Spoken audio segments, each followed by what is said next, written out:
Perkenalkan, nama saya Maria Alfonso Apetatu dengan NIM 1321111332221 dari kelas A2.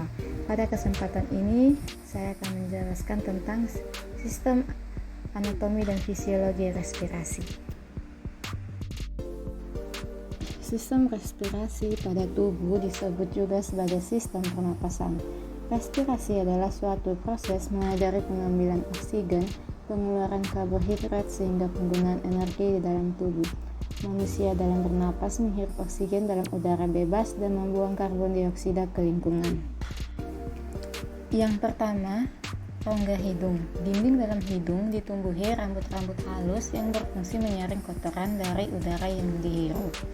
Fungsi hidung sendiri, yang pertama bekerja sebagai saluran udara pernapasan, yang kedua sebagai penyaring udara pernapasan yang dilakukan oleh bulu-bulu hidung, yang ketiga dapat menghangatkan udara pernapasan oleh mukosa, dan yang terakhir membunuh kuman yang masuk bersama udara pernapasan. Berikutnya adalah faring. Faring adalah tabung di belakang mulut dan rongga hidung yang menghubungkan keduanya ke saluran pernapasan lain, yaitu trakea. Sebagai bagian dari sistem respirasi manusia, faring berfungsi menyalurkan aliran udara dari hidung dan mulut untuk diteruskan ke trakea. Berikutnya adalah pangkal tenggorokan atau laring. Letaknya tepat di bawah persimpangan saluran faring yang membelah menjadi trakea dan kerongkongan. Laring memiliki dua pita suara yang membuka saat kita bernapas dan menutup untuk memproduksi suara. Saat kita bernapas, udara akan mengalir melewati dua pita suara yang berimpitan sehingga menghasilkan getaran. Getaran inilah yang menghasilkan suara. Berikutnya, batang tenggorokan atau trakea adalah bagian terpadu dari jalur napas dan memiliki fungsi vital untuk mengalirkan udara dari dan menuju paru-paru untuk pernapasan. Trakea atau batang tenggorokan adalah tabung berongga lebar yang menghubungkan laring ke bronkus paru-paru sebagai tempat perlintasan udara setelah melewati saluran pernapasan bagian atas yang membawa udara bersih, hangat, dan lembab. Bronkus adalah percabangan saluran udara dari trakea menuju bagian kanan dan kiri paru-paru.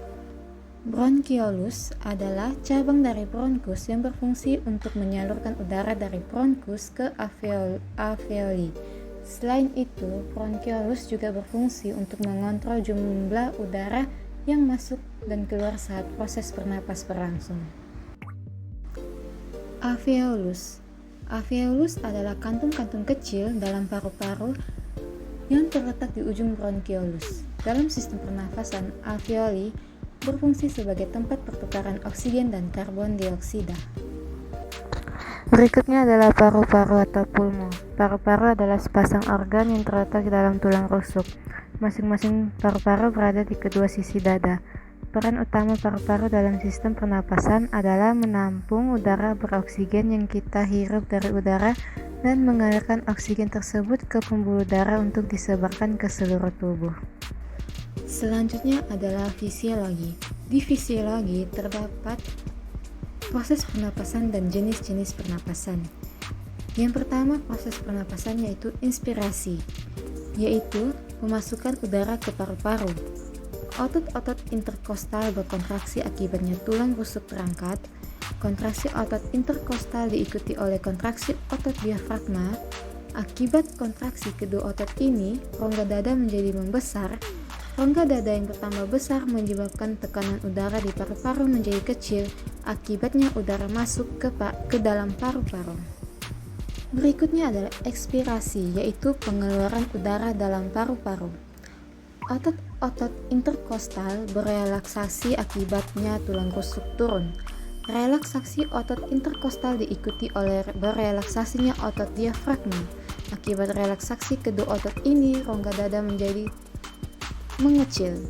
Rongga dada yang mengecil menyebabkan tekanan udara di paru-paru menjadi besar. Akibatnya udara keluar dari dalam paru-paru ke lingkungan. Selanjutnya adalah jenis-jenis pernapasan. Yang pertama, pernapasan dada. Pernapasan dada merupakan pernapasan yang dibentuk oleh otot dada antar tulang rusuk. Ini adalah jenis pernapasan yang umum kita lakukan.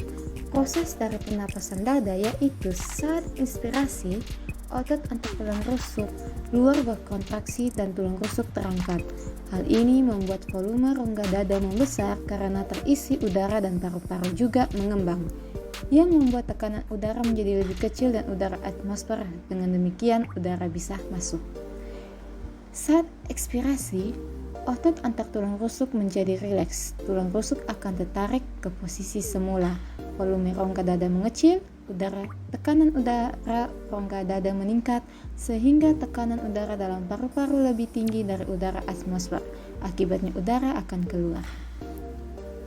Berikutnya adalah pernapasan perut. Pernapasan perut dibantu oleh otot diafragma yang terletak di bawah perut. Jenis pernapasan ini umumnya terjadi ketika tidur.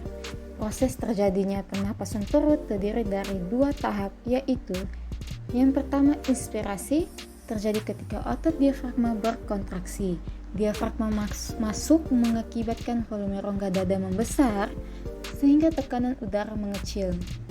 Hal itu diikutinya paru-paru yang mengembang mengakibatkan tekanan udaranya lebih kecil dari tekanan udara atmosfer sehingga udara bisa masuk. Yang kedua adalah ekspirasi, bermula dari otot diafragma yang berelaksasi dan otot dinding perut berkontraksi yang menyebabkan diafragma terangkat dan melengkung menekan rongga dada.